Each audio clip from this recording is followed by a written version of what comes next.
श्री गणेशाय नमः। श्री जानकी वल्लभो विजयते। श्री रामचरितमानस लंका कांड।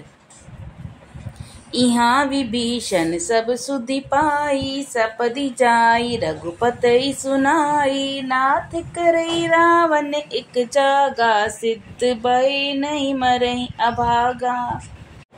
यहाँ पर विभीषण जी ने सब खबर पाई और तुरंत जाकर श्री रघुनाथ जी को कह सुनाई कि हे नाथ, रावण एक यज्ञ कर रहा है।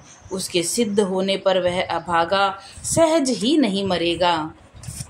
पठऊ नाथ बेगी भट बंदर, करई विदंस आव दस कंदर। प्रात होत प्रभु सुबट पठाए, हनुमादादि अंगद सब धाये। हे नाथ, तुरंत वानर योद्धाओं को भेजिए जो यज्ञ का विध्वंस करे, जिससे रावण युद्ध में आए। और प्रातःकाल होते ही प्रभु ने वीर योद्धाओं को भेजा। हनुमान और अंगद आदि सब प्रधान वीर दौड़ पड़े। कौतुक कूदी चढ़ी कपिलंका, बैठे रावण भवन असंका। यज्ञ करत जब ही सो देखा, सकल कपिन भा क्रोध विशेषा।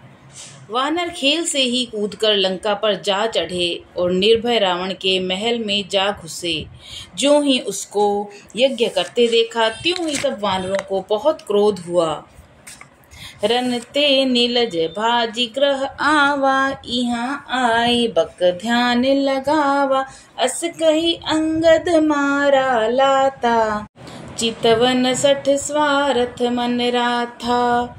उन्होंने कहा कि अरे ओ निर्लज, रणभूमि से घर भाग गया और यहाँ आकर बगुले क्या सा ध्यान लगाकर बैठा है। ऐसा कहकर अंगद ने लात मारी, पर उसने इनकी ओर देखा भी नहीं। उस दुष्ट का मन स्वार्थ में अनुरक्त था। छंद। नहीं चित्व जब करी कोप, कपि गही दसन लातन मारही। धरि केस नारी निकारी, बाहिर तेती दिन पुकारही। तब उठे क्रुद्ध कृतांत, सम गही चरण बानर डारही। एहि बीच कपिन विदंस, कृतमख देखी मन महुहारही। तब उसने देखा कि तब वानर क्रोध करके उसे दांतों से पकड़कर काटने लगे, लातों से मारने लगे, स्त्रियों का बाल पकड़कर घर से बाहर घसीट लाए। वे अत्यंत ही दीन होकर पुकारने लगे। तब रावण काल के समान क्रोधित होकर उठा और वानरों को पैर पकड़कर पटकने लगा। इसी बीच में वानरों ने यज्ञ विध्वंस कर डाला और यह देखकर वह मन में हारने लगा। दोहा। यज्ञ विध्वंसी कुशल कपि, आए रघुपति पास। चले निशाचर क्रुद्ध हुई, त्यागे जीवन के आस। यज्ञ विध्वंस करके सब चतुर वानर रघुनाथ जी के पास आ गए। तब रावण जीने की आशा छोड़कर क्रोधित होके चला। चलत होई अति अशुभ भयंकर, बैठई गिद्ध उड़ाई सिरन पर। भयउ काल बस काहू न माना, कहे सी बजावहु युद्ध निशाना। चलते समय अत्यंत भयंकर अमंगल अपशगुन होने लगे। गिद्ध उड़ उड़कर उनके सिरों पर बैठने लगे, किंतु वह काल के वश था, इससे किसी भी अपशगुन को नहीं मानता था। उसने कहा, युद्ध का डंका बजाओ। चली तमी चर अनी अघारा, बहु गजरथ पदातित सारा। प्रभु सन्मुख धाये, खल कैसे सलभ समूह अनल कह जैसे। निशाचरों की अपार सेना चली, उसमें बहुत से हाथी, रथ, घुड़सवार और पैदल हैं। वे दुष्ट प्रभु के सामने कैसे दौड़े, जैसे पतंगों के समूह अग्नि की ओर जलने के लिए दौड़ते हैं।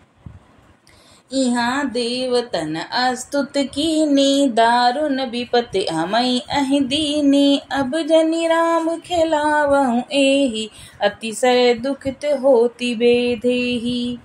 इधर देवताओं ने स्तुति की कि हे श्री राम जी, इसने हमको दारुण दुख दिए, अब आप इसे अधिक न खेलाइए। जानकी जी बहुत दुखी हो रही हैं। देव बचन सुनि प्रभु मुस्काना, उठी रघुबीर सुधारे बाना। जटा जूट दृढ़ बांधे माथा, सोहई सुमन बीच बीच गाथा। देवताओं के वचन सुनकर प्रभु मुस्कुराने लगे। फिर रघुवीर जी ने उठकर बाण सुधारे और मस्तक पर जटाओं के जूड़े को कसकर बांध लिया। उनके बीच बीच में पुष्प गूंथे हुए शोभित हो रहे हैं। अरुण नयन बारिद तनु श्यामा, अखिल लोक लोचनारभिरामा। कटि तट परिकर कस्यो निशंका, कर को दंड कठिन सारंगा। लाल नेत्र और मेघ के समान श्याम शरीर वाले और संपूर्ण लोगों के नेत्रों को आनंद देने वाले प्रभु हैं। प्रभु ने कमर में फेंटा और तरकस कस लिया और हाथ में कठोर शांग धनुष ले लिया। छंद। सारंग कर सुंदर निशंग, सिली मुखा कर कटिकस्यो। भुजदंड पीन मनोहरायत, उर्धरा सुर पद लस्यो। कह दास तुलसी जब ही प्रभु सर चाप, कर फेरन लगे ब्रह्मांड दिग्गज कमठ। अहि महि सिंधु भूधर डगमगे। प्रभु ने हाथ में शांग धनुष लेकर कमर में बाणों की खान अक्षर सुंदर तरकश कस लिया। उनके भुजदंड पुष्ट है, मनोहर चौड़ी छाती पर ब्राह्मण भृगु जी के चरण का चिन्ह शोभित है। तुलसीदास जी कहते हैं कि जो ही प्रभु धनुष बाण हाथ में लेकर फिराने लगे, तो ही ब्रह्मांड, दिशाओं के हाथी, कच्छप, शेष जी, पृथ्वी, समुद्र और पर्वत सभी डगमगा उठे। दोहा। शोभा देखी हर्षि सुर, बरसहि सुमन अपार। जय जय जय करुणा निधि, छवि बल गुण आगार। भगवान जी की शोभा देखकर देवता हर्षित होकर फूलों की अपार वर्षा करने लगे और शोभा, शक्ति और गुणों के दाम करुणा निधान प्रभु की जय हो, जय हो, जय हो ऐसा पुकारने लगे। बोलो सियावर रामचंद्र जी की जय, पवन सुत हनुमान जी की जय। जय श्री राम।